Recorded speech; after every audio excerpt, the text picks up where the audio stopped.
David, have you looked at the situation of oxygen blood saturation levels as a means to inhibit pain? Because I look at Michael here, and he's done 4 of the big 8,000 metre peaks without those toes, and I just question how he could have done that in the scenario of cold, extreme conditions.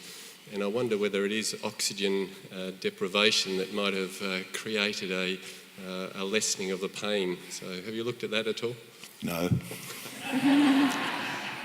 But thanks for asking, and maybe Michael could also answer the question, but I've got a feeling that somewhere up 8,000 feet or more, there's so many sims going that it would overwhelm the DIMS at that stage. I think initially after my operation, it was finely balanced with the negative, the DIMS and the sims, and I probably could have fallen either way. But I go back to what I said in finishing my presentation. I didn't want to get to the end of my life and say, well, why didn't I try a little bit harder? And I think what sort of...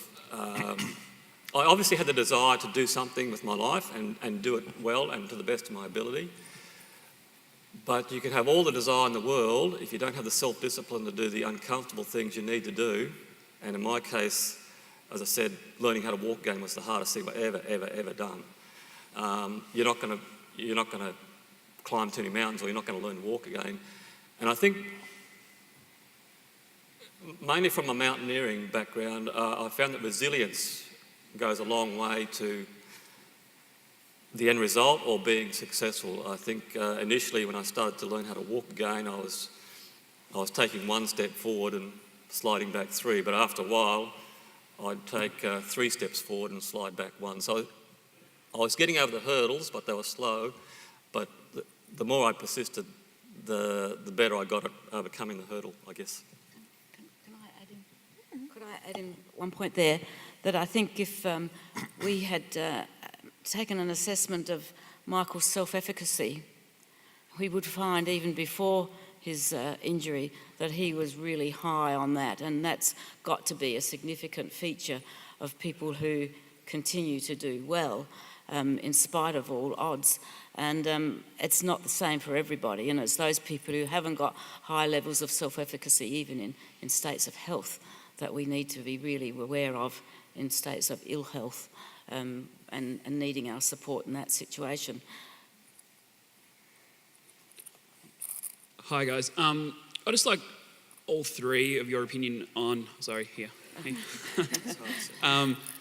passive and active treatments. As a profession, we seem to do the passive treatments really well, and the enablement of, I guess, it's a question that I think is the actual orthotic helping someone walk again, which is then getting them confident to then get walking again, which is then making them get better, or is it the actual kind of orthotic unloading the tissue? It's a bit of a kind of paradigm that I kind of go through with my head. It's something that is, I don't think there's an answer, but it's just, I'd like your opinions on that. Anybody else? Well, well, I think we probably all have different perspectives. Obviously, in Michael's case and in Daniel's case, which I presented, where some form of external support has actually provided some structural means whereby they could become active and thereby improve their function. I think it has been useful. But I think in terms of a pain relieving effort where there's not necessarily that structural problem to start with, we'd be looking at other methods of self-management and understanding the pain, so that I don't think there's one size fits all, and that was one of the points I was trying to make, that each presentation, each person's pain experience is different, and by teasing out the features and addressing your management in a very biopsychosocial way is going to be the answer, and that's why it is difficult. It's much easier to prescribe a passive support And if that does the job, well, you're lucky, but there must be a lot of people who can't afford it or don't have access to it. And so, I think that it's not the answer for everybody. David might like to add. Di, that was beautifully said. We've had this argument in physiotherapy for ages, hands-on or hands-off. And there's these arguments, you see these panels, and they drive me bloody nuts, Of course you touch hands-on at the appropriate time, and you can wriggle and fiddle and move and feel and adjust. I think it's important to do that. But of course that's just a judicious act as part of a big picture. So that's my first comment. Obviously I was so impressed at the active coping here using the inserts and using the orthotics. That's what Michael showed me. I was quite sort of spellbound by it.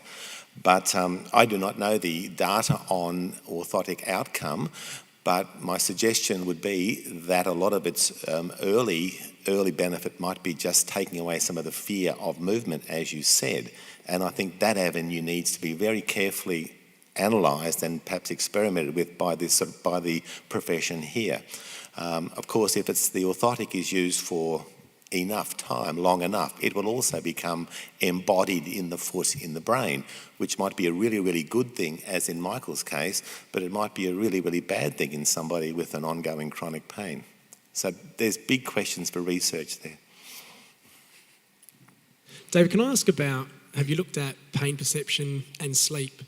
So when someone wakes up in the middle of the night with a sore neck or sore shoulder, is it effectively because there's a subconscious level, or theoretically if someone was in a deep sleep that shouldn't occur? Yeah, I just don't know. Di might have a comment there on sleep, but I am afraid I can hypothesise, but I just don't know. We have a researcher in our lab who's very involved in sleep studies, and we've been having this discussion, and there are different cycles of sleep, and the way that we are currently thinking, Kerwin can correct me if I've got the impression wrong, is that the pain may not wake you up, but you are going through that cycle of less deep sleep and then become aware of it. So that it's not, when you're awake, you're aware that you're in pain, but it's not necessarily the pain that woke you up. So it's that awareness feature, perhaps rather than the intensity of pain that is possibly the feature that we're investigating. Yeah, we certainly had a discussion with this when we were at lunches, and I know Lorimer's not here, but I think Lorimer, and I hope I accurately represented, is that you need to be conscious to experience pain. Because it's an awareness situation, so it's the fact that you're in a lighter phase of sleep that you can become you're aware. I think the idea of waking up from pain, it's more that you woke up and then felt the pain. So it's a very slim, fine line between the two.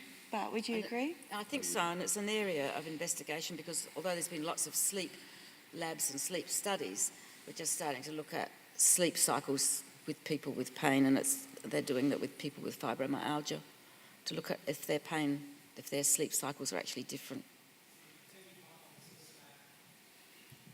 I've woken up at 2 a.m, it must be the pain that's woken me up, because that's what I'm perceiving. Because why else would I wake up at 2 a.m? So that the first thought instinct is it's because of the pain? Yeah, I think that our way of looking at it is that might be the time of your light sleep cycle, and you would normally wake up, but you would get yourself back to sleep pretty easily. A question for Diane. We feel under a lot of time pressure in consults sometimes. For you to put together a really good biosocial cycle, does that happen in one consult, over a period of consults? What do you attack first? Okay, so that's a really good point. And I think that for those of us who are clinicians, it's always the overarching thing. Our time is precious, and we're not, in the allied health area, I don't believe that we're remunerated appropriately for the time that we put in. No, it can't be done in a 10-minute or 15-minute consult or even a 30-minute consult. But I think it can be broken down. And I think that initially, as first contact practitioners, we have a responsibility, first of all, to make sure that there are no red flags and that we are dealing with something that we can handle. So working within your scope of practice, yes, is number one for us all. Secondly, I think that there are certain messages in terms of early communication with the client that we can integrate the concept of DIMS and SIMS in terms of not of addressing altered beliefs in the way that we respond and the way that we give information out. And that can be done in any sort of standard consultation. So I don't think the aim is to actually separate out management of chronic pain into a separate entity. It's management of pain with everybody that we see and making sure that our acute pain people don't become chronic by misconceptions that they might gain through our communications. So once you've got a patient who is in chronic pain and has got obviously psychosocial features or other features that need further investigation, they have to be broken down over time. And I imagine that some of you are saying, I'm a podiatrist, I deal with feet, I know nothing about the brain. But I do actually know that this person's got some pretty weird presentations and some weird ideas. What can I do? Okay, there are some very easily accessible screening tools that you can get a bit of an insight, even though it's not your scope of practice, as to whether this person's depressed, whether they have altered beliefs about fear of movement, etc., whether they are actually good active copers and have high levels of self-efficacy. So you can get them to fill in questionnaires and then be prepared to refer on to appropriate people if you feel that's way out of your realm of expertise. So I think recognising where there are other features that may be clouding that experience or hindering any progression of their management, as first contact practitioners, we do have a role in identifying them, even if your role is then to refer on. But without identification, they're not going to come to the right sort of management.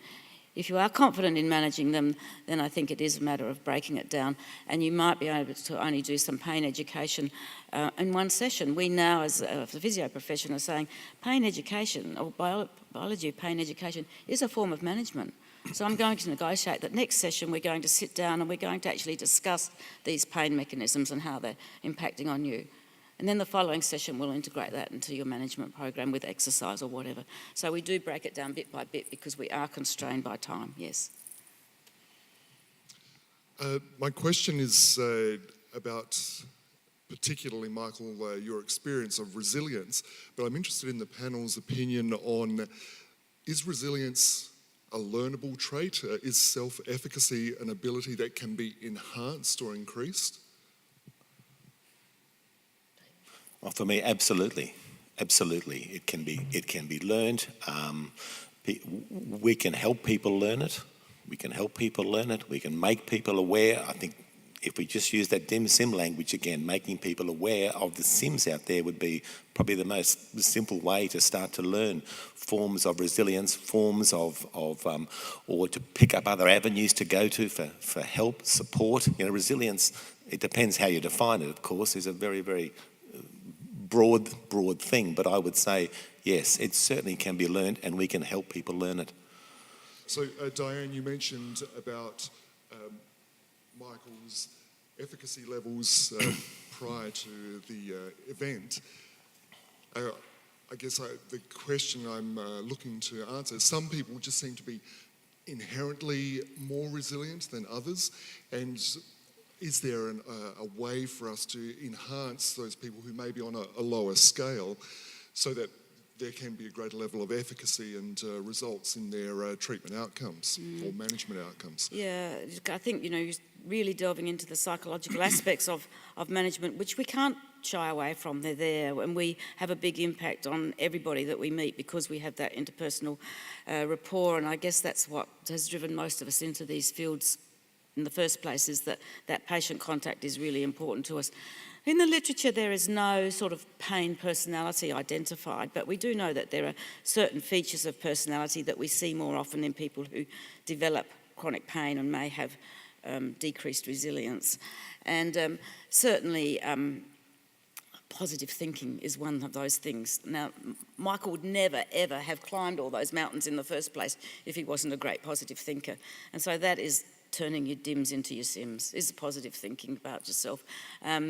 Addressing that catastrophising nature whereby people think the worst all the time, ruminate over past events, those sorts of things that are easy things for us to integrate into our management, giving that message of hope. I mean, for all people who come through great traumas like Michael and Daniel, a message of hope at the end of it is going to drive them. And so I think we can, not in the terms of being evangelical about it, but I think in terms of not being respectful of the situation or actually not accepting the situation, we can take away that hope by saying, you know, you have got shocking degenerative changes.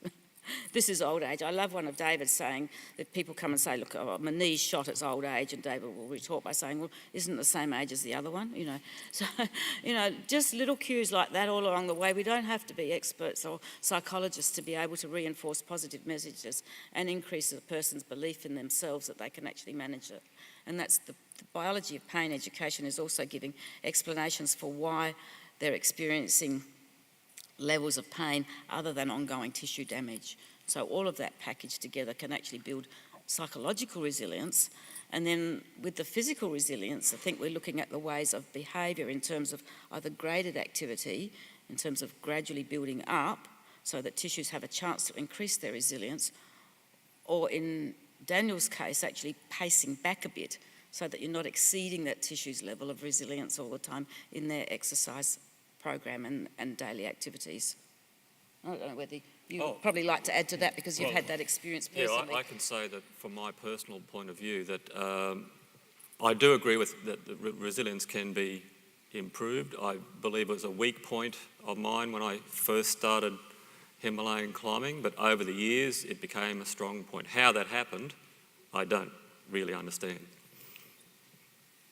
I saw resilience change in a patient last week with 15 years of foot pain, with the usual degenerative changes in the foot. Somebody wanted to operate on, and I started off with my explaining pain. I talked about the health of the foot, of course. I talked about the health of the brain, the foot in the brain, and the interactions in sort of between, how the negative thoughts were contributing to the swelling in the foot, which is contributing to odd osteoblast changes and all this sort of stuff, and the hyperemia in the foot. But and this woman was walking with one foot to the side all the time, and what clicked, the little click to change her resilience, was when I could show her that if I asked her to walk backwards, she didn't walk to the side. And she clicked and she said, so every time I walk with my foot out to the side, I'm telling my brain there's something wrong and it's making more swelling and making my foot not heal. I said, you've got it. There was a quick little resilience step and she was away. My question's to Di. And it arises from the case study with the footballer. At what stage do you say, accept your limitations and move on and go to something else? Because Dave's given me a big dim here, because I feel every time I say that, I've sort of given up. And, you know, I don't know whether to persevere with it or not. I'll point out that I didn't say it in that sort of basic language either. In fact, I'm talking about the mental decision within your own reasoning rather than what you say to the patient. Well, you know, I think that there is a process for a lot of these people to go through, and he, you know, I must admit he'd seen a lot of people before he saw me, and I only saw him a couple of times, in fact, and I didn't think I'd had much of an impact on him until he came back to speak to a pain management group that I ran just a couple of weeks ago. And he said, well, when I came to see Di, she actually told me that my ankle was stuffed. Probably perceived I thought, it David from your wouldn't body like language. to hear me saying that. But what I said to him, look, was that, you know, this ankle really isn't a nice ankle. He had 20 degrees of range of motion, and it was stiff. It wasn't limited by pain. It was structurally damaged. And so he'd been trying to get that full range of movement, full function back with surgery, prototherapy, the whole works. And I think that probably, you know, I didn't have another answer for him apart from the fact that, yes, he had some quite severe structural changes. And he must have gone away and thought about it and thought, right, okay, they're there. But it was a combined approach, because at the same time he was having some input from the orthotist that actually decided that he was eligible to become eligible as a para-Olympian or para-athlete. And so there were a combination of features, and I think that it is often that combination of inputs, and if you're all sort of on the same page, you can get there, but it wasn't just one simple turning point, I'd have to be quite honest in saying. So quite often we find that people do the rounds, the doctor hopping the merry-go-rounds and of shopping to try and get the absolute answer. And you can keep on trying and educating, and eventually the penny drops. But it's not a simple one, I'd have to say, in a case like that. I haven't got a simple answer, have you? No, only your answer, which is brilliant. As always. So we have time for more questions, if anyone has. Just one more question to Michael. Thanks for your cycling shoes and your running shoes. What did you do without your toes in your mountaineering boots? As in your climbing mountain boots, yes. Orthotics-wise, or I had mountaineering boots for Everest are actually two boots, one boot inside another, a bit like a skiing boot, but the outer boot has far more insulation than a skiing boot. There's very little room to move in mountaineering boots. I wore 4 pairs of socks, thin, thicker and thicker and thicker. So there's not a lot of room for orthotics because they're so big and rugged you can't start messing with the structural design of mountaineering boots. So the answer to your question is I did nothing because I couldn't do anything with them because I just couldn't fit orthotics into them. But fortunately for me, one of the positives is I was walking in snow, which has a cushioning effect. So that's probably why I could put up with it for as long as I did, is the fact that I was walking in soft snow most of the time. Oh, Dave's got one. But I'd just like to say, Michael, that it was 1987, I think, your date when it happened, is that correct? That's right, yeah. And that was a long time ago, but I'd like just to comment that I'd hope we could offer you better therapy for your pain to help you if it happened now. I'd hope that we could offer you far better education to help understand why you hurt and how you hurt, to tag into your superb resilience. We'd probably offer you a graded motor imagery program. We'd try to re-embody that foot in your brain as quickly as possible. We'd be doing left-right discrimination work. We'd be doing some sensory retraining work. We'd be helping you along with imagery. We might be even using some mirrors to help you along. But I'd like to say it's improved since then. And when I heard you say it was 6 months before you visited somebody to help you, I thought, gee, things have really changed. Yeah, it certainly sounds like it, so I'm pleased to hear that. Yep, sorry. Hi, this is for probably Di and David. I was just thinking, I love how you're talking about the language that we talk to patients and turning DIMS into SIMS. I'm just thinking, with scanning and x-rays and stuff, there's so many DIMS with spurs, words like thickening, calcification and stuff. I don't know, are we referring too much for scans to kind of use those words? I don't know. Or can you turn that more positively, when you're seeing, I don't know, arthritis and you're I know we can do something about this. We know that mobilising works, and I don't know. I hope that makes sense. No, you've hit the nail on the head. I'll make a comment. It's a critical part of any explain pain education is to explain the findings, explain the language, explain the diagnosis that a person has had in the past. And it can be tough. I spoke about invasive metaphors before, so the notion of something sort of degenerated or in there is essentially invasive.